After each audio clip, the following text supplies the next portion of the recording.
Hello everyone, welcome to Wisdom Exam Works. இந்த வீடியோவில் நம்ம பார்க்க போகிறது ரீடிங் காம்ப்ரிஹென்ஷன், அதாவது எடிட்டோரியல் வந்து எக்ஸ்ப்ளனேஷன் பண்ணி எஸ்எஸ்சி எக்ஸாம்ஸுக்கு இதெல்லாம் தேவை அப்படின்னு சொல்லிட்டு நம்ம அந்த சீரிஸ் போயிட்டுருக்கு. அந்த வகையில் இன்றைக்கி வந்து செகண்ட் வீடியோ இது, ஓகேவா? ஸோ இன்றைக்கி வந்து 30 ஏப்ரல் அந்த சீரிஸ் இன்றைக்கி வந்து போகுது. ஸோ ஃபஸ்ட்டு வந்து இந்த கண்டென்ட் எப்படி இருக்க போதுன்னா தமிழ் நான் வந்து எக்ஸ்பிளைன் பண்ணிடுவேன், என்னென்ன இருக்குது அப்படின்னு சொல்லிட்டு தமிழ் எக்ஸ்பிளைன் பண்ணிடுவேன். அதுக்கப்புறம் அதுலேருந்து அந்த ரீடிங் காம்ப்ரிஹென்ஷன் ஒரு 5 கொஷின் இருக்கும், அதுக்கப்புறம் சில சானிடைம்ஸ் இருக்கும், அதுக்கப்புறம் வந்து கிளாஸ் டெஸ்ட் இருக்கும், ஓகேவா? ஸோ இந்த வீடியோ வந்து ரொம்ப வந்து இந்த தமிழ் மீடியம் ஸ்டூடெண்ட்ஸ்க்கு வந்து ரொம்ப யூஸ்ஃபுல்லாக இருக்கும்னு நினைக்கிறேன். ஸோ ஃபஸ்ட் வீடியோவில் நிறைய விஷயம் வந்து சொல்லியிருந்தீங்க, இது செகண்ட் வீடியோ. ஸோ இதே வந்து நம்ம அந்த பார்ட் பிரித்து நம்ம வந்து பார்க்கலாம், ஓகேவா? ஸோ டேரக்டாக வீடியோக்குள்ளே போயிடலாம். Despite military gains, a solution to Maoist insurgency cannot be based on just violence. So டெஸ்பைட்னா என்ன? இருந்த போதிலும் அப்படிங்கிற மீனிங், ஓகேவா? ஸோ மிலிட்ரி கெயின்ஸ் நமக்கு வந்து இருந்த போதிலும் நமக்கு வந்து இப்போது மாவோயிஸ்ட் அப்படிங்கிறவங்க வந்து நம்ம கவர்மெண்ட் பாயிண்ட் ஆஃப் வியூவில் வந்து அவங்க வந்து கிட்டத்தட்ட தீவிரவாதிங்க மாதிரி.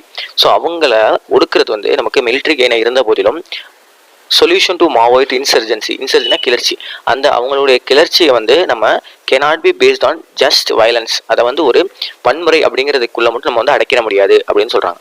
For a long standing insurgency that peaked in the yearly to mid 2000 வருஷங்க, ஓகேவா? ஸோ ஃபார் லாங் ஸ்டாண்டிங் இன்சர்ஜென்சினா ரொம்ப நாளாகவே, லாங் ஸ்டாண்டிங்னா இந்த இடத்துல வந்து நம்ம ஸ்டாண்டிங்னா நிற்கிறதுன்னு சொல்லக்கூடாது, ரொம்ப நாள் காலமாக வித் ஸ்டாண்டிங் அப்படின்னு சொல்லுவோம், வித் ஸ்டாண்டிங் எபிலிட்டி அப்படின்னு சொல்லுவோம். வித் ஸ்டாண்டிங்னா எவ்வளோ நாள் தாக்கு பிடிக்குது அப்படின்னு சொல்கிறது. ஸோ அப்போ லாங் ஸ்டாண்டிங்காக இந்த கிளர்ச்சி வந்து இருக்குது. எப்போ இருக்குது? இந்த பீக்டு அப்படின்னு சொல்கிறாங்க. பீக்னா என்ன அர்த்தம்னா, பீக்னா என்ன சொல்லுவோம்? மவுண்டைன் பீக்னா ரொம்ப உயரமாக போகிறது, ரொம்ப அதிகமாக எப்போ இருந்துச்சு? இயர்லி டு மிட், ஓகேவா? ஸோ 2000களில் முன்னாடியும் அதோட மிட் நடுப்பகுதியிலும் வந்து அது வந்து ரொம்ப கொடுமையாக, ரொம்ப வந்து வன்முறை வந்து அதிகமாக இருந்துச்சு. இந்த war against Maoist settled into some sort of pattern. So அந்த இதில் வந்து நம்ம சில விஷயத்தை வந்து கம்மி பண்ணோம், செட்டில்டு இன்டுனா கொஞ்சம் தனிச்சிருக்கோம் அப்படின்னு சொல்கிறாங்க. Recently the insurgents suffered a series of blows. இன்சர்ஜென்ட்னா அந்த கிளர்ச்சியாளர்கள் வந்து சஃபர் ஆயிருக்காங்க. எதனால சஃபர் ஆயிருக்காங்க? Series of blows. சீரியஸ் ஆஃப்னா ப்ளோஸ்னா, ப்ளோனா என்ன சொல்லுவாங்கன்னா ஒரு செட்பேக், ஒரு அடி, என்ன சொல்ல, ஒரு ஃபெயிலியர் அப்படின்னு சொல்றது தான் அந்த ப்ளோஸ்ன்னு சொல்லுவாங்க, ஓகேவா? From A paramilitary and police forces. So அப்போ ரீசெண்டாக வந்து என்ன ஆயிருக்குன்னா, இன்சர்ஜென்ட்னா கிளர்ச்சியாளர்களுக்கு வந்து ஒரு அடி விழுந்திருக்கு. யார் மூலியமா? ஃப்ரம் த பேராமிலிட்ரி, துணை ராணுவ படை மூலமாகவும் போலீஸ் மூலியமாகவும் ஒரு அடி விழுந்திருக்கு. which include killing of at least 29 Maoists in the Bastard region in Chhattisgarh on Tuesday. So Tuesday வந்து ஒரு வந்து துப்பாக்கி சூடு நடந்துச்சு, அதில் வந்து 29 மாவோயிஸ்ட் கொல்லப்பட்டிருக்காங்க. அதுதான். ஸோ அதை வந்து எப்படி சொல்கிறாங்க? கிளர்ச்சியாளர்களுக்கு வந்து ஒரு சீரியஸ் ஆஃப் அடி விழுந்திருக்கு. அந்த அடி எப்படி விழுந்திருக்குன்னா, ஒரு 29 மாவோயிஸ்ட் கொண்டிருக்காங்க. யாரு கொன்னா? பேராமிலிட்டரி ஃபோர்ஸஸ் கொண்டிருக்காங்க அப்படின்னு சொல்கிறாங்க. Limited to the jungles of central India and in places of sparse tribal presence. இந்த இது வந்து கொஞ்சம் புரியாத மாதிரி இருக்கும், ஸோ நான் தெளிவாக சொல்கிறேன். So limited to the jungles of central India அப்படின்னு சொல்கிறாங்க. அப்போனா என்ன அர்த்தம்? சென்ட்ரல் இந்தியாவில் சில பகுதிகள் காடுகளாக இருக்குது, அந்த காடுகளையும் சில பகுதிகள் லிமிட்டட்னு என்ன அர்த்தம்? லிமிட்டட் எடிஷன் சொல்லுவாங்க. அப்போ குறைவான இதுதான் விட்டுருக்காங்கன்னு அர்த்தம். அப்போ சின்ன இடம் அது மற்றும் in places of sparse tribal presence அப்படின்னு சொல்கிறாங்க. அப்போ ஸ்பேர்ஸ்னா என்ன? ரொம்ப கம்மியான, ஸ்கேர்சிட்டின்னு சொல்லுவோம், ரொம்ப குறைந்த அப்படிங்கிற மாதிரி அர்த்தம். ட்ரைபல் பிரசன்ஸ், ட்ரைபல்னா என்ன? பழங்குடியினர். அந்த மாதிரி ரொம்ப குறைவாக பழங்குடியினர் வாழக்கூடிய இடங்களிலும் with weaker presence of developmental and welfare state relative. அப்போது எந்தெந்த இடத்துல எங்கெங்கெல்லாம் வந்து இந்த வளர்ச்சி, அதாவது வந்து நம்ம கவர்மெண்ட்ல இப்போ நார்மலாக இருக்கிற ஒரு அர்பன் சிட்டியில் கிடைக்கிறது ரூரலில் கிடைக்காது.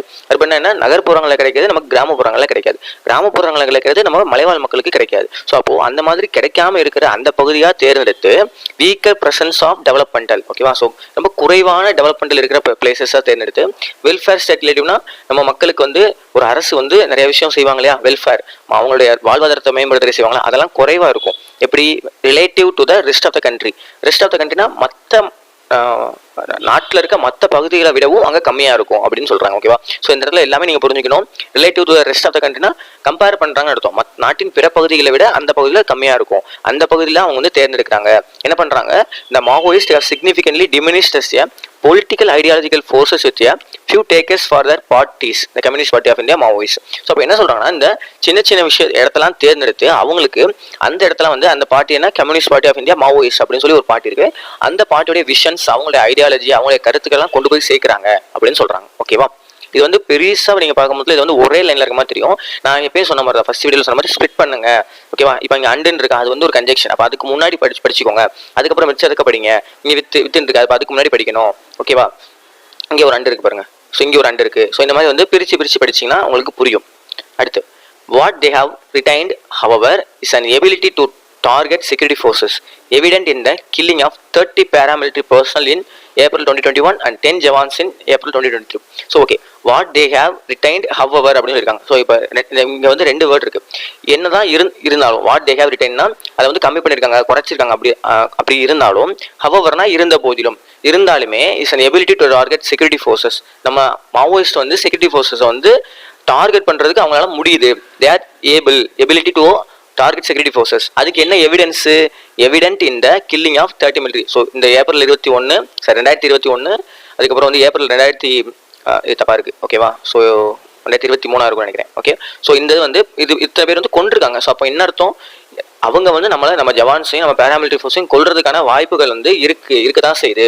This has necessitated security forces to use unconventional military tactics. சரி, ஓகே, இப்போ திஸ்ன்னு இருக்கா. அப்போ திஸ்னா இங்கே எதை மீன் பண்ணுறாங்க? இந்த நம்மளுடைய படை வீரர்களை கொண்டிருக்காங்க இல்லையா, இது வந்து this has necessitated அப்படின்னு இருக்கு. இந்த வார்த்தை வந்து நமக்கு வந்து புதுசாக இருக்கலாம். இது வந்து எங்கேருந்து வந்திருக்குன்னா நெசசரி அப்படிங்கிற வார்த்தை தான், ஓகேவா? ஸோ நெசசரினா என்ன? தேவைகள். ஸோ அப்போ இந்த விஷயம் வந்து நம்மளை தேவைக்கு உட்படுத்தி இருக்கிறது. எந்த விஷயம்? நம்ம படை வீரர்களை கொண்டிருக்காங்க. என்ன தேவை? செக்யூரிட்டி ஃபோர்ஸஸ், அதாவது நம்மளுடைய படை இருக்கு இல்லையா, அது வந்து தேவைக்கு உட்படுத்தப்பட்டிருக்கு. என்ன பண்ணணும்? To use unconventional military tactics and new combine routes to target the armed Maoist cadre. அப்போ அன்கன்வென்ஷனல் மிலிட்ரி டாக்டிக்ஸ் என்ன அர்த்தம்? கன்வென்ஷனல் என்ன அர்த்தம்? இப்போ நம்ம ஒரு மேக்ஸ் சம் சால்வ் பண்ணுறோன்னா என்ன கேட்போம்? கன்வென்ஷனல் மெத்தட் எங்க அப்படின்னு சொல்லி கேட்போம். அப்போ என்ன கன்வென்ஷனல்? என்ன ஒரு பழங்கால மெத்தட், ஒரு நடைமுறையில் இருக்கிற மெத்தட் அப்படிங்கிறத கன்வென்ஷனல் சொல்றது. அப்போ அன்கன்வென்ஷனல் என்ன அர்த்தம்? ஆல்ரெடி நம்ம எப்படிலாம் வந்து அவங்கள தாக்குவோம், எப்படிலாம் அவங்கள வந்து அட்டாக் பண்ணுவோம் அப்படின்னு அவங்களுக்கு தெரிஞ்சிருக்கு. அதை அவங்க முன்கூட்டியே தெரிஞ்சுதான் வந்து நம்மளுடைய ஜவான்ஸை வந்து தாக்கியிருக்காங்க. அப்போ இந்த விஷயம் வந்து நமக்கு ஒரு விஷயத்த தேவைக்குட்படுத்திருக்கு. அது என்ன விஷயம்னா, நம்ம புதுசா மிலிட்ரி டாக்டிக்ஸை வகுக்கணும், புரியுதா? And new combine route to target அந்த ஆர்ம்டு மாவோயிஸ்ட் என்ன அர்த்தம்னா, அவங்களுக்கு இப்போ மாவோயிஸ்ட்னா எல்லார் கையிலையும் துப்பாக்கி இருக்காது. ஆனால் துப்பாக்கி ஏந்தியவங்களையும் டாக்டிக்ஸ் பண்ணணும்னா நமக்கு புதுசான மிலிட்ரி டாக்டிக்ஸ் வேணும் அப்படின்னு சொல்றாங்க. சரியா? அதுக்கப்புறம் while these attacks weaken the military strength of the Maoists, they cannot cumulatively wipe out the threat of the insurgents as claimed by the Union government. சரி, okay. while these attacks weaken the military strength of Maoists, இது வரை நிப்பாட்டுவோம். சரிப்பா, இந்த அட்டாக்ல நம்ம பண்றோம், புதுசாக டாக்டிக்ஸ்லாம் வந்து ஒரு அட்டாக் பண்றோம். அந்த அட்டாக்ல என்ன பண்ணுது? Weakened the military strength of மாவோயிஸ்டோட மிலிட்ரி ஸ்ட்ரென்த் இருக்கும் இல்லையா, அவங்களுடைய படை இருக்கும் இல்லையா, அதை வந்து வீக்கெண்ட் பண்ணுது, அதை வந்து செயலிழக்க செய்யுது, பண்ணுதுப்பா. ஆனா they cannot cumulatively wipe out. they cannot என்ன அர்த்தம்? முடியாது. என்ன முடியாது? குமுலேட்டிவ்னா என்ன அர்த்தம்? ஒரு ஒட்டு மொத்தமா அப்படின்னு அர்த்தம். சரியா? குமுலேட்டிவ்னா இப்போ நம்ம சிஜிபின்னு படிச்சிருப்போம். குமுலேட்டிவ் கிரேட் பாயிண்ட் தான். குமுலேட்டிவ்னா என்ன? மொத்தமா சேர்த்து ஒரு பாயிண்ட் இருக்கும்ல, அதான் குமுலேட்டிவ்னு சொல்றது. அப்போ அந்த குமுலேட்டிவ் வைப் அவுட் அதை பண்ண முடியாது. வைப் அவுட்னா என்ன அர்த்தம்? தொடச்சி எறிகிறது. இப்போ நம்ம கார்லாம் வைப்பர் இருக்கு. வைப்பர்னா என்ன அர்த்தம்? துடைக்கிறது இருக்கு இல்லையா? ஸோ அப்போ அந்த தொடச்சி எறிய முடியாது. எதை தொடச்சி எறிய முடியாது? threat of the insurgent as claimed by the union government. So union கவர்மெண்ட்னா மத்திய அரசு வந்து நாங்கள் இது பண்ணிடுவோம், அது பண்ணிடுவோம், மொத்தமாக ஒழிச்சிருவோம் அப்படின்னு அவங்க சொல்றாங்க. ஆனால் அதை நம்ம வந்து பண்ண முடியாது. they cannot, மொத்தமாக அவங்கள தொடச்சிரிய முடியாது, என்னதான் வந்து இந்த அட்டாக் அவங்கள வீக்கெண்ட் பண்ணாலும் அப்படின்னு சொல்றாங்க. சரியா? இது ஏன்பா அப்படின்னு சொல்லி அடுத்த லைன்ல சொல்லுவாங்க. திஸ் இஸ் பிகாஸ், இது ஏன்னா இந்த மாவோயிஸ்ட் ஆர் இந்த டிஃபிகல்ட் ஹில்லி டெரைன். டிஃபிகல்ட்னா ரொம்ப கஷ்டமான மலைப்பாங்கான இடத்துல வாழ்றாங்க. and have shown the ability to win over some discontented sections of the tribals who are affected by the civil war. அவங்களுக்கு யாரெல்லாம் வந்து ஹெல்ப் பண்றாங்கன்னா, அங்க இருக்கிற லோக்கல்ல இருக்கிற சில பழங்குடியினரும் ஹெல்ப் பண்றாங்க. அவங்க அந்த லோக்கல்ல இருக்கிற சிவில் வார், அவங்களுடைய இனக்குழுக்குள்ளேயே வந்து சண்டை நடக்கும் இல்லையா. சிவில் வார்னா உள்நாட்டு போர் அப்படின்னு சொல்லலாம். ஸோ அந்த இனக்குழுக்குள்ளே நிறைய சண்டை நடக்கும் இல்லையா, அந்த சண்டையுமே பயன்படுத்திக்கிட்டு ஒரு சில மக்கள் வந்து, ஒரு சில மாவோயிஸ்ட் வந்து அந்த பழங்குடியினரை வந்து யூஸ் பண்ணிக்கிறாங்க. ஸோ அதனால அதுவும் ஒரு ரீசன். அதுக்கப்புறம் அவங்க ரொம்ப டிஃபிகல்ட்டான மலைப்பாங்கான இடத்துல வாழ்றதுனால நம்ம மொத்தமாக அவங்கள சுத்தமாக வைப் அவுட், அதாவது சுத்தமாக துடைத்தெறித முடியாது அப்படின்னு சொல்றாங்க. சரியா? சரி, அடுத்த பார்ப்போம். After 2 decades of fighting the Maoists, after 2 decadesனா தெரியும் என்னன்னா 10 வருஷம், ஓகேவா? 10 years தான் சொல்லுவாங்க. டிகேட்னா 10 வருஷம். ஸோ 20 வருஷம் சண்டை போட்டதுக்கு அப்புறம், மாவோயிஸ்ட் கூட 20 வருஷம் சண்டை போட்டதுக்கு அப்புறம், whose strength peaked after 2 prominent Naxalite parties merged into the CPI MOIs. அவங்களுடைய ஸ்ட்ரென்த் வந்து எங்க பீக்னா நான் சொன்னேன், ரொம்ப உயர்நிலை அடைந்தது அப்படின்னு சொல்லிட்டு. ஆஃப்டர், எதுக்கப்புறம்? 2 prominent Naxalite parties merged into the CPI Maoists. So இந்த communist party of India Maoist அப்படிங்கிற குழுவோட மற்ற 2 நக்சலைட் பார்ட்டிஸும் ஒன்னானதுக்கு அப்புறம் தான் அவங்களுடைய வலிமை வந்து ரொம்ப கூடியிருக்கு. The Indian state has long realized that the only way out is to take them on militarily while winning over the tribals through the welfare measures. Okay, அப்போ என்ன சொல்கிறாங்கன்னா, ரெண்டு 20 வருஷமாக நம்ம வந்து அவங்களோட சண்டை போட்டதுக்கு அப்புறம் தான் அவங்க வந்து பார்ட்டிலாம் மெர்ஜ் பண்ணதுக்கு அப்புறம் தான் நமக்கு ரியலைஸ் பண்ணுறோம் Indian state has long realise. எதை நம்ம ரியலைஸ் பண்ணுறோம்? Realised that the only way out is to take them on மிலிட்ரினா, நம்ம அவங்கள வந்து எப்படி வந்து நம்மளுடைய படைகளை வச்சு அடக்கி ஒடுக்கலாம் அப்படின்னா, நம்ம while winning over the tribals. நம்ம அங்கே என்ன பார்த்தோம்? 2 விஷயம் பார்த்தோம்ல, டிசீஸ் பிகாஸ்ன்னு பார்த்து 2 பிரச்சனை பார்த்தோம். ஒன்று என்னது, அந்த ஹில்லி ஏரியாஸில் பிரச்சனை, ரெண்டாவது அங்கே இருக்கிற மக்கள், மலைவாழ் மக்களும் அவங்க உதவி பண்ணுறாங்கன்னு சொல்லிட்டு. ஸோ அப்போ அங்கே இருக்கிற மலைவாழ் மக்களுக்கு வெல்ஃபேர் மெஷர்ஸ் மூலிமா நம்ம அவங்களுக்கு உதவி பண்ணோம்னா அவங்க நமக்கு ஹெல்ப் பண்ணுவாங்க. ஏன்னா அவங்களுக்கு அந்த மலைப்பாங்கான இடம் எல்லாமே தெரியும். ஸோ அப்போ அவங்க வந்து நமக்கு ஹெல்ப் பண்ணுவாங்க. அப்போ அப்படின்னா தான் நம்ம வந்து இவங்களை மிலிட்ரி மூலிமா நம்ம தோக்கடிக்க முடியும் அப்படின்னு சொல்கிறாங்க. இந்த லேட் 2000 பிற்பகுதியில் the use of ploys such as arming tribals to take on the Maoists through flawed campaigns such as Salva Judum backfired. சரி, ஓகே, அப்போ இப்போ தனித்தனியாக படிப்போம். இந்த லேட் 2000s, அப்போது 2000 பிற்பகுதியில் யூஸ் ஆஃப் பிளாய்ஸ்னால் வந்து இது கொடுக்குறது, அதாவது துப்பாக்கி இதெல்லாம் கொடுக்குறது. Use of ploys such as arming ட்ரைபல்ஸை வந்து நம்ம துப்பாக்கி கொடுக்குறது, அவங்கள வந்து அவங்ககிட்டையும் வந்து நம்ம அந்த கன்னிவெடி இந்த மாதிரி இதெல்லாம் கொடுத்து அவங்களே வந்து ஒரு நம்மளுடைய குழுக்கள் நம்மளுடைய மிலிட்ரியோட சேர்ந்து பயணிக்க வைக்கிறது. To take on the Maoist through the flat கேம்பெயின்னா அவங்களுக்குள்ளே ஒரு கேம்பெயின் நடக்கும். அவங்களுக்குள்ளேயே வந்து ஒரு சில பொதுக்கூட்டம் இந்த மாதிரிலாம் நடக்கும் இல்லையா, அந்த பொதுக்கூட்டமான சல்வா ஜுடும் இந்த இதெல்லாம் வந்து ஒடுக்கிறதுக்கு நம்ம என்ன பண்ணோம்னா அந்த பழங்குடியினருக்கு வந்து துப்பாக்கி இதெல்லாம் கொடுத்தோம். ஆனால் என்னாச்சுன்னா அது வந்து அந்த அளவுக்கு சக்ஸஸாக போகல, பேக் ஃபயர்டு அப்படின்னு சொல்கிறாங்க. அப்படின்னா என்ன சொல்கிறோம்? பேக் ஃபயர்னா என்ன அர்த்தம்? அது வந்து நம்மளே வந்து நம்மளே வந்து வெயிட் வச்சுக்கிற மாதிரி ஆயிடுச்சு அப்படின்னு சொல்கிற மாதிரி. ஓகேவா? Later in a change of track the reach of the welfare state and the bureaucracy gradually expanded into the hitherto inaccessible area. So இங்கேயும் அங்கேயுமா இருக்கிற யாராலுமே வந்து ஆக்சசிபிள் பண்ண முடியாத இடம் எங்கே? இன்ஆக்சசிபிள் ஏரியாஸ் இன் சென்ட்ரல் இந்தியாவில் கொஞ்சம் கொஞ்சமாக எது வந்து எக்ஸ்பேண்ட் ஆச்சு? கிராஜுவலி எக்ஸ்பேண்டட் அப்படின்னா கொஞ்சம் கொஞ்சமாக எக்ஸ்பேண்ட் ஆச்சு. எது எக்ஸ்பேண்ட் ஆச்சு? Welfare state. அவங்களுக்கான ஒரு ரோடு வசதி, ஒரு சாலை, ஒரு அந்த தண்ணி கொண்டு போகிற வசதி, இந்த மாதிரி சின்ன சின்ன விஷயம் வந்து வெல்ஃபேர் ஸ்டேட்லாம் அவங்களுக்கு கொடுக்குறனால, அந்த விஷயம் அவங்களுக்கு கொடுக்குறனால என்னாச்சுன்னா அந்த இன்ஆக்சசிபிள் ஏரியாஸ், நம்மளால ஹில்லி ஏரியாஸ்க்கு போக முடியாது அப்படிங்கிற விஷயம் கூட அங்கே நமக்கு சாத்தியப்பட்டுச்சு. And helped negate Maoist propaganda about the Indian state being exploitative.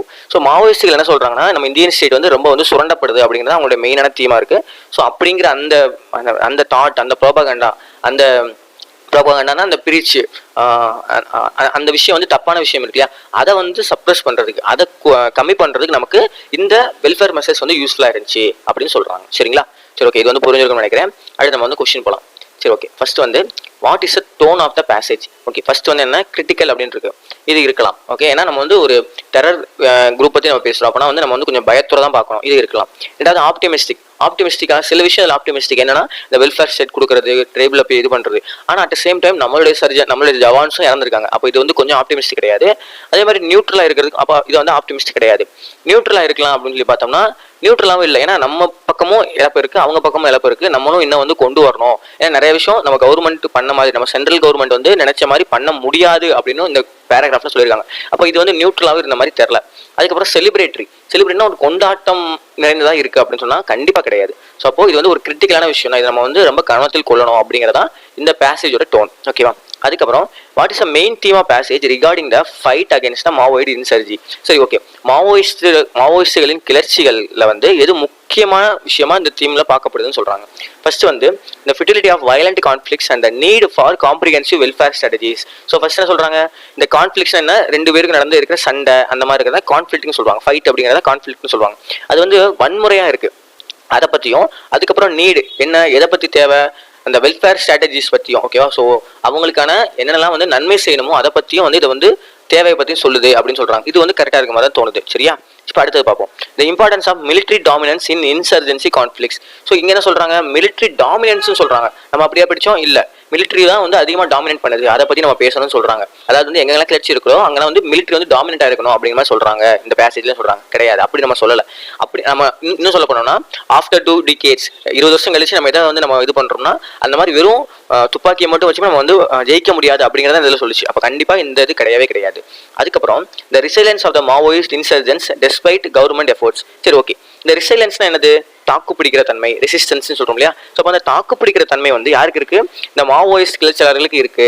டெஸ்பைட்னா என்ன? இருந்த போதிலும், கவர்மெண்ட் எஃபோர்ட்டுக்கு இருந்த போதிலும் அவங்க வந்து எப்படிலாம் வந்து அதை எதிர்த்து நின்னாங்க அப்படின்னு சொல்லி அந்த பேசேஜ் பேச்சு தான் கிடையாது. நம்ம ஃபர்ஸ்ட் என்ன படித்தோம், இவங்களை வந்து கொண்டிருக்கோம், 29 மாவோயிஸ்ட் வந்து கொண்டிருக்கோம்னு படித்தோம். அப்போ அவங்களோட சைடு வீக்காக தான் இருக்குது. சரியா? அப்போ இதுவும் வந்து கிடையாது. அதுக்கப்புறம் இந்த success of Indian government in suppressing insurgent movement, நம்ம இதில் வந்து என்ன பேசியிருக்காங்க, நம்ம கவர்மெண்ட் வந்து சக்ஸஸ் அடைஞ்சிருச்சு அப்படின்னு பேசியிருக்காங்க. சக்ஸஸ் அடைஞ்சிருச்சுன்னா ஏன் வந்து ஜவான்ஸும் இவங்களும் வந்து சாகுறாங்க, பேராமிலிட்ரி ஃபோர்ஸஸ் ஏன் சாகுறாங்க? அப்போ அதுவும் வந்து கரெக்டாக சூட்டபுளாக வராது. அப்போ ஃபஸ்ட்டு மட்டும் தான் கரெக்டாக வரும். சரியா? ஓகே, அடுத்தது which are the following best explains why military tactics alone cannot be resolve the Maoist insurgency. சரி, ஓகே, military tactics மட்டுமே நமக்கு கை கொடுக்காது, அந்த மாவோயிஸ்ட் கிளர்ச்சியை வந்து ஒடுக்கிறதுக்கு அதுக்கான சொல்யூஷன் சொல்றதுக்கு கிடையாது அப்படின்னு சொல்றதுக்கு எது வந்து நமக்கு வந்து எக்ஸ்பிளைன் பண்ணணும்னு சொல்றாங்க. இந்த செகண்ட் பாருங்க, the difficult terrain and Maoist ability to garner support from the some tribal, நம்ம படிச்சோம் this is because அப்படின்னு சொல்லி படிச்சோம். என்ன படிச்சோம்? ஃபர்ஸ்ட் difficult hilly terrain அப்படின்னு சொல்லி பார்த்தோம். ரெண்டாவது வந்து அந்த tribal people வந்து ஹெல்ப் பண்றாங்க. அப்போ இந்த தான் கரெக்டா வரும். இருந்தாலும் நம்ம மற்றதும் பார்ப்போம். ஓகேவா? the Maoist has been significantly diminished, suggesting that they could be completely eliminated with a continued military focus. அப்போ இதுல என்ன சொல்றாங்க, இந்த மாவோயிஸ்ட் வந்து ரொம்ப டிமினிஷ்டா குறைஞ்சிட்டாங்க, ரொம்ப கம்மி ஆயிட்டாங்க. Suggesting that they good completely eliminate. இதுல என்ன சொல்லுறது, ஃபுல்லாமே அவங்க வந்து ஒழிச்சிட்டோம் அப்படின்னு சொல்ல வருது. அதனால வந்து அவங்களுக்கு வந்து இந்த இதெல்லாம் வந்து இந்த மிலிட்டரி டாக்டிக்ஸ்னால தான் வந்துச்சு அப்படின்னு சொல்றாங்க. கண்டிப்பா கிடையாது. அதுல வந்து நம்ம என்ன படிச்சோம், அது வந்து முடியவே முடியாது, கேனாட் பி அப்படின்னு தான் படிச்சோம். அப்போ இது வந்து கண்டிப்பா வராது. அதுக்கப்புறம் recent successful attacks by the security forces indicate that continuing these tactics will eventually eradicate the insurgency. So recent successful attack இருக்கு, ரீசெண்டாக நடந்த அந்த 29 பேர் நம்ம கொண்டிருக்கோம் அப்படிங்கிறது வந்து எதை நமக்கு எடுத்துக்காட்டுதுன்னா, ரீசன்ட் சக்ஸஸ்ஃபுல் அட்டாக்ஸ் வந்து எதை நம்ம சொல்ல வருதுன்னா, கண்டினியூயிங் தி டாக்டிக்ஸ், இதை நம்ம மறுபடியும் வந்து கண்டினியூ பண்ணிக்கிட்டே இருந்தோம்னா நம்ம வந்து மொத்தமாகவே அதை ஒழிச்சிடலாம் அப்படின்னு சொல்லுது. ஆனால் அப்படி சரி இது உண்மையாக இருந்துச்சுன்னா நம்ம என்ன படித்தோம், ஆஃப்டர் 2 decades அப்படின்னு படித்தோம். அப்போது 20 வருஷமா அதை தானே அவங்க பண்ணிட்டு இருக்காங்க, ஆனால் அதை ஒழிக்க முடியலையா? ஸோ அப்போ இந்த இது வந்து கண்டிப்பாக கிடையாது. அடுத்து, the decrease in violent incidents over this year indicate that the Maoist ideology is no longer appealing, making further military actions redundant. So அப்போ மாவோயிஸ்ட் ஐடியாலஜி வந்து குறைஞ்சிருச்சுன்னு சொல்றாங்க. கிடையாது. ஏன்னா 2 சிபி அந்த கட்சிகளும் ஒன்னானதுக்கப்புறம் அவங்களுடைய அந்த ஐடியாலஜி வந்து ரொம்ப பீக்ல போச்சு நம்ம படித்தோம். அப்போ இதுவும் வந்து கிடையாது. அப்போ ரெண்டாவது தான் வந்து கரெக்டான விஷயம். சரியா? சரி, ஓகே. அடுத்து, passed and the passage which factors significantly contributes to the ongoing challenge posed by the Maoist insurgency despite recent military gains. சரி, ஓகே. இந்த இதுக்கு என்னன்னா, the ideological appeal of the Maoist has increased, drawing more recruits from the across the country. இந்த இது சரியில்லாம தெரியுது. அதுக்கப்புறம், the Maoist has adapted their tactics, often engaging in open conflicts with a larger group of security forces. இது வந்து correct மாதிரி தான் தோணுது. நம்ம அடுத்தது பார்ப்போம். The lack of development and welfare in regions where Maoists are active continues to provide them with a base of support. இதுதான் பர்ஃபெக்டாக சூஸ் ஆகும். ஏன்னு சொல்றேன், இப்போ ஃபர்ஸ்ட் வந்து இந்த பி பாருங்க, இந்த மாவோயிஸ்ட் அடாப்டட் டாக்டிக்ஸ் கரெக்ட் தான். அவங்க டாக்டிக்ஸை இவங்க அடாப்ட் பண்ணிக்கிட்டாங்க தான். ஏன்னா நம்ம படித்தோம் இல்லையா, இவங்களுடைய டாக்டிக்ஸ் வந்து அவங்க வந்து கற்றுக்கிட்டாங்க. அந்த இவங்களுக்கு வந்து கண்ணு கொடுத்து பண்றது நமக்கே பேக் ஃபயர் ஆயிடுச்சு சொல்லிட்டு. ஆனா அது மட்டுமே நமக்கு கிடையாது. ஆஃபன் என்கேஜிங் இந்த ஓப்பன் கான்ஃபிளிக்ஸ் சொல்றாங்க. ஓப்பன் கான்ஃபிளிக்ஸ் அர்த்தம், திறந்த வெளில 2 பேரும் சண்டை போட்டாங்க, லார்ஜர் குரூப் செக்யூரிட்டி ஃபோர்ஸ், அந்த மாதிரி எதுவுமே நம்ம இதில் பேசல.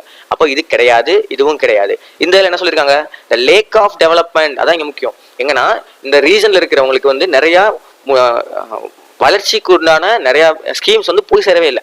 அதுதான் வந்து அந்த மாவோயிஸ்ட் ஆக்டிவா வச்சிருக்கு. என்னன்னா அந்த மக்கள் வந்து அவங்கள பிரெயின் வாஷ் பண்ணி அவங்களுக்கு வந்து சப்போர்ட் இருக்கு, ப்ரொவைட் தம் பேஸ் ஆஃப் சப்போர்ட்டா இருக்கு அப்படின்னு சொல்றாங்க. ஸோ அப்போ இதான் வந்து கரெக்டாக வரும். ஓகேவா?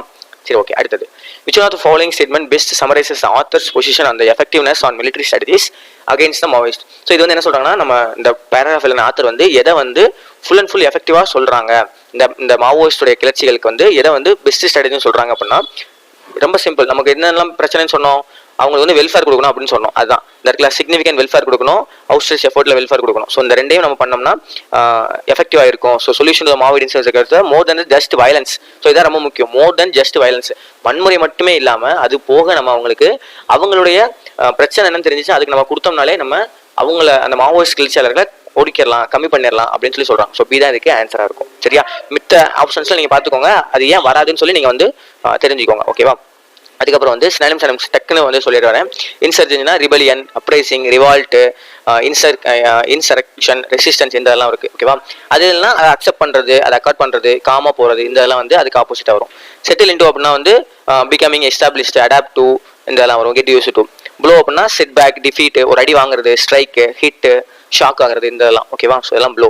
ஸோ இந்த சினானிம்ஸ்ல வந்து நீங்க பாத்துக்கோங்க. இதை நான் ரொம்ப ரொம்ப எக்ஸ்பிளைன் பண்ணணும்னு அவசியம் இல்லை. ஓகேவா? ஸோ நான் வந்து இதான் கொடுத்துருக்கேன். இந்த சினானிம்ஸ் ஏன் கொடுக்குறேன் அப்படின்னா, நீங்கள் ஏன் படிக்கணும்னா, நமக்கு ஒரு கதை நான் சொல்லிட்டேன் சரியா. அந்த கதையில் இப்போ இந்த இதுக்கு வந்து ஜென்ரலாக நீங்கள் இதை வைப் அவுட் அப்படின்னு சொல்லி பார்த்தீங்கன்னா உங்களுக்கு தெரியாது. நான் என்ன சொன்னேன், தொடை தெரிய முடியாது, அவங்களுடைய ப்ரெசன்ஸ் வந்து தொடை தெரிய முடியாது. நான் அந்த வைப்பருடைய எக்ஸாம்பிள்லாம் சொன்னேன். அப்போ நீங்கள் இந்த சினானிம்ஸ் படிச்சீங்கன்னா எராடிகேட், எலிமினேட், அனிகிலேட், எக்ஸ்ட்ரிமினேட், டெஸ்ட்ராய் இதெல்லாம் நீங்கள் படிச்சீங்கன்னா அந்த கதையோட சேர்ந்து வர்ற அந்த வேர்ட்ஸ் நீங்கள் படிச்சீங்கன்னா உங்கள் மனசில் பதியும். ஓகேவா. ஸோ அப்போ அந்த கதை அதுக்கு தான் வந்து அந்த கதைக்கு தான் நான் ரொம்ப நேரம் எடுத்துக்கிறதுக்கான காரணம் அதுக்கு தான். ஓகேவா. அதுக்கப்புறம் இந்த வேர்ட்ஸ்லாம் வந்து நீங்கள் வந்து பார்த்துக்கோங்க. ஓகேவா. ஓகே. இப்போ அடுத்து after 2 decades of fighting class test இது fighting the Maoist whose strength dash after 2 prominent Naxalite parties merged into the CPI. Okay. So இந்த இதில் வந்து என்ன கொஸ்டின் இருக்குது, என்ன ஆப்ஷன்ஸ் இருக்குது, பீக்டு, வீக்கெண்ட், ரெடியூஸ், டிமினிஷ்டுன்னு இருக்குது. இப்போ இந்த இடத்துல வந்து நமக்கு எல்லாமே கரெக்டாக தான் வரும். ஏன்னா இது வந்து ஒரு என்ன சொல்கிறது, இது வந்து ஒரு ஸ்டாட்டிக்கான விஷயம் கிடையாது. இப்போ நடந்தால் இப்படி தான் நடக்கும் அப்படின்லாம் கிடையாது. இப்போ 2 டிகேடுக்கு அப்புறம் மாவோயிஸ்ட் ஸ்ட்ரென்த்து அதிகமாகவும் செஞ்சுருக்கலாம், கம்மியாகவும் செஞ்சுருக்கலாம். அப்போ இது வந்து ஒரு ஸ்டாட்டிக் கிடையாது. அப்போது நம்ம இப்போ ஆப்ஷனை பார்க்கணும். ஆப்ஷனை பாருங்கள். வீக்கெண்டுன்னு இருக்குது. அப்போது வீக்கெண்ட் என்ன அர்த்தம், வலிமை குறையிறதுன்னு அர்த்தம். ரெடியூஷன் இருக்குது, இதுவும் குறையிறது. டிமினிஷ்டுன்னு இருக்குது, இதுவும் டிக்ரீஸ் ஆகுது. அப்போ இந்த மூணுமே ஒரே மாதிரி இருக்குது. பீக்குடுனா அதான் இன்க்ரீஸ் ஆயிருக்கு. அப்போது இதுதான் வந்து வரும். ஓகேவா. சொல்ல போனோம்னா அந்த இடத்துல பேராகிராஃப் படி வீக்கெண்டும் வரலாம், ரெடியூஸும் வரலாம், டிமினிஷ்டும் வரலாம். ஆனால் நம்ம கொடுத்துருக்க ஆப்ஷன் க்ளோசஸ்னா என்ன, 4 இது கரெக்டாக இருக்கும்னு சொல்லி பார்த்து பண்ணணும். அப்போ இந்த கொடுத்துருக்கல பீக்கிட்டு தான் கரெக்டாக வரும், இந்த எல்லாமே வராது. புரியுதா. சரி ஓகே. அடுத்து த Indian state has long dash that the only way out is to take them on military while winning over tribals through the welfare measures. சரி ஓகே. இங்கே பார்க்கலாம். இப்போ ரியலைசிங் இருக்கு, ரியலைஸ் இருக்கு, பீயிங் ரியலைஸ்ன்னு இருக்கு. ஸோ இந்த இது கண்டிப்பாக வராது. இப்போ ரியலைசிங்கா அப்படின்னு சொல்லி பார்த்தோம்னா அங்கே முன்னாடி என்ன இருக்கு, த இந்தியன் ஸ்டேட் ஹேஸ் வந்துருக்கு அப்படின்னா வந்து இங்கே தேர்ட் ஃபார்ம் வரும். ஓகேவா. ஸோ அப்போ ஹேஸ் ரியலைஸ்ட் அப்படிங்கிறத ஆன்சராக வரும். சரியா. ஓகே. அடுத்து அதுக்கப்புறம் இந்த லேட் 2000s இந்த use of ploys such as arming tribal to take on the Maoists through flawed campaigns such as the Salwa Judum அது வந்து ஏதோ ஆயிருக்கு. ஓகேவா. ஸோ நம்ம படித்தோம் என்னன்னா 2000 லேட் 2000 பிற்பகுதியில் வந்து அந்த மலைவாழ் மக்களுக்கு வந்து ஆர்ம்டு கொடுக்கறது வந்து நமக்கு என்ன ஆச்சு அப்படின்னு சொல்லி கேட்குறாங்க. ஓகேவா. ஸோ அது எப்படி ஆச்சு அப்படின்னு சொல்லி பார்க்கலாம். என்னாச்சு, சக்ஸஸ் ஆச்சா, பேக் ஃபயர் ஆச்சா, ஓரிட் ஆச்சா அப்படின்னு சொல்லி பார்க்கணும். ஸோ இந்த இடத்துல வந்து எது முக்கியமாக வரும் அப்படின்னு சொல்லி பார்த்தோம்னா நோ வேர்டு அப்படிங்கிறது வராது, ஏதோ ஒரு வேர்டு வந்தால் ஆகணும். ஓகேவா. ஸோ அப்போ இது கிடையாது. இங்கே ஒரிட் அப்படின்னு வராது. ஏன்னா நம்ம என்ன பார்க்குறோம், அது அங்கே என்ன இது வருது, 2000 பிற்பகுதிகளில் வந்து நம்ம வந்து கொடுக்கறது வந்து ஒரு ஒரி பண்ண மாதிரி வருமா, ஒரு வந்து சந்தோஷமின்மைக்கு வருமா, கண்டிப்பாக அந்த வேர்டு வராது. ஒன்று சக்ஸஸ் ஆகிருக்கணும், இல்லை ஃபெயிலியர் ஆகிருக்கணும். இந்த ரெண்டு தான். ஓகேவா. ஸோ அப்போ இப்போ தான் வந்து நம்ம என்ன பண்ணணும்னா இந்த மொத்த பேராகிராஃபையும் படித்து பார்க்கணும். ஓகேவா. அந்த மொத்த பேராகிராஃப் நீங்கள் படித்த மொத்தத்தில் தான் வந்து என்னன்னா அந்த இது வந்து நமக்கு தப்பாயிருக்கு. அப்படி தப்பாகும் போது நம்ம என்ன பண்ணணும், நம்ம இந்த பின்னாடி பாருங்க, later in change of tack அப்படின்னு சொல்றாங்க. அப்போ ஆல்ரெடி ஒரு பிரச்சனை வந்திருந்தா தானே நம்ம அதை சேஞ்ச் பண்ணுவோம். அப்போ பிரச்சனைன்னு வந்துருந்துச்சுன்னா எங்க என்ன வரும், இங்க பாருங்க, பிரச்சனை வந்து இங்க என்ன வரும், பேக் ஃபயர் தான் வரும், சக்சஸ் வராது. சக்சஸ் வந்தா எதுக்கு நம்ம அதை சேஞ்ச் பண்ண போறோம், கரெக்டா. ஸோ அப்போ அங்க பேக் ஃபயர்னு வந்தனால தான் நமக்கு அடுத்த லைன் வந்து லேட்டர் பின்னாடி அதை நம்ம சேஞ்ச் பண்ணிட்டோம். என்னவா சேஞ்ச் பண்ணிட்டோம், இந்த reach of the welfare state and the ஏதோ ஒன்று வருது, கிராஜுவலி எக்ஸ்பேண்ட் த இன்ஆக்சஸ்ஃபுல் ஏரியாஸ்க்கு அந்த இதுக்கு நம்ம வந்து டெவலப்மெண்ட்டை கொண்டு போயிட்டோம் அப்படின்னு சொல்கிறாங்க. ஸோ இந்த மொத்த பேராகிராஃப் படித்து நம்ம வந்து எப்படி வந்து ஒரு ரீடிங் காம்ப்ரிஹென்ஷனுக்கு எப்படி ஆன்சர் பண்ணணும்னு நான் சொல்லிட்டேன். கிளாஸ் டெஸ்ட்லேயே வந்து இந்த கிளாஸ் டெஸ்ட் கொஸ்டின்ஸ்லாம் வந்து நானாக எடுத்ததான். சரியா. ஸோ எப்படிலாம் கேட்கலாம் அப்படின்னு சொல்லிட்டேன். உங்களுக்கு யூஸ்ஃபுல்லாக இருந்துச்சுன்னா கண்டிப்பாக கமெண்ட்டில் சொல்லுங்கள். ஓகேவா. கிளாஸ் டெஸ்ட் வந்து கண்டிப்பாக ஹெல்ப்ஃபுல்லாக இருந்துச்சு சொல்லிட்டு. ஸோ இந்த இதில் வந்து இதான் ஆன்சர் கரெக்டாக வரும். இது வந்து ஒரு கேரக்டர் ஸ்பெல்லிங் மாதிரி தான். இது வராது எல்லாம் வராது. நம்ம ஃபர்ஸ்ட் இருக்க தான் வரும். ஓகேவா. அதுக்கப்புறம் இதில் வந்து ஸ்பெல்லிங் கரெக்டான ஸ்பெல்லிங் என்னன்னு கேட்டிருக்காங்க. இந்த ஃபஸ்ட்டு தான் வரும். வயலன்ஸில் வந்து இந்த எஸ் வராது. அதுக்கப்புறம் வயலன்ஸ் ஓவே வரல இதில். ஸோ அது தப்பு. அதுக்கப்புறம் வயலன்ஸுக்கு வந்து ஏ வராது, இது தப்பு. ஓகே. ஸோ இந்த ஃபஸ்ட்டு தான் கரெக்ட். அதுக்கப்புறம் வந்து இன்கரெக்ட் ஸ்பெல்ஸ், இன்சர்ஜென்ட் இது கரெக்டாக தான் இருக்குது. அதுக்கப்புறம் வந்து ஐடியாலஜி இதுவும் கரெக்டாக தான் இருக்குது. சீஸ் ஃபயர் இங்கே வந்து CEAC இது இப்படி வரும். ஓகேவா. ஏ வரும். பீசிபிளும் கரெக்டாக தான் இருக்குது. இந்த ஐடியாலஜியில் வந்து என்னென்னா இந்த ஐடியாலஜி இப்படி கேட்கலாம், ஓக்கு பல ஏ கொடுக்கலாம். இந்த மாதிரி வந்து சில வேர்ட்ஸ்லாம் இருக்குது. ஸோ இப்படி நீங்கள் என்ன பண்ணணும்னா என்ன வேர்டு கரெக்டாக இருக்கோ அதை நீங்கள் முதல்ல ஞாபகம் வச்சுக்கணும். தப்பான வேர்டை மைண்டில் வச்சு தப்பான நீங்கள் எழுதிடக்கூடாது. சரியா. இப்படி கேட்கலாம் அப்படின்னு நான் சொல்கிறேன், அவ்வளோதான்.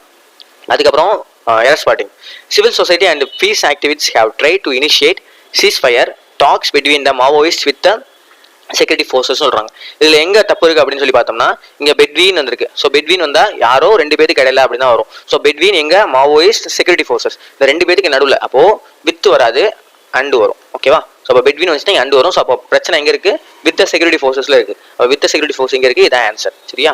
அதுக்கப்புறம் this is because the Maoist are in difficult hilly terrain and have show the ability to win over some discontent sections of the tribals இருக்கு. சரி, ஓகே. இந்த இதில் வந்து ஹேவன் இருக்கு. அப்போ வந்து நீங்கள் third form of the verb shown அப்படின்னு சொல்லி இருக்கும். ஓகேவா? ஸோ ஹேவ் பீன், ஹேஸ் இந்த மாதிரிலாம் வந்துச்சுன்னா ஒன்று பீன் வந்து வச்சு வரணும், அப்படின்னா third form of the verb வரணும். இங்கே ஷோன் இருக்கு, அது தப்பு, ஷோன் அப்படின்னு சொல்லி வரணும். ஓகேவா? SHOWN வரணும். ஓகே. ஸோ அப்போ அண்ட்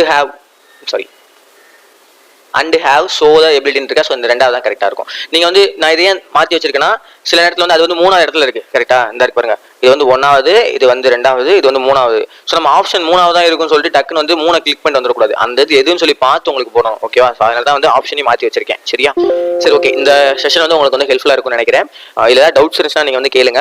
ஏதாவது தப்பு இருந்துச்சுன்னா சொல்லுங்கள், நான் வந்து நெக்ஸ்ட் இதில் வந்து திருத்திக்கிறேன். ஏதாவது சஜஷன்ஸ் இருந்தால் சொல்லுங்கள், நான் வந்து நெக்ஸ்ட் இதில் வந்து நாங்கள் வந்து அப்டேட் பண்ணிக்கிறோம். இவ்வளோ நேரம் பொறுமையாக கேட்டதுக்கு தேங்க்யூ ஸோ மச்.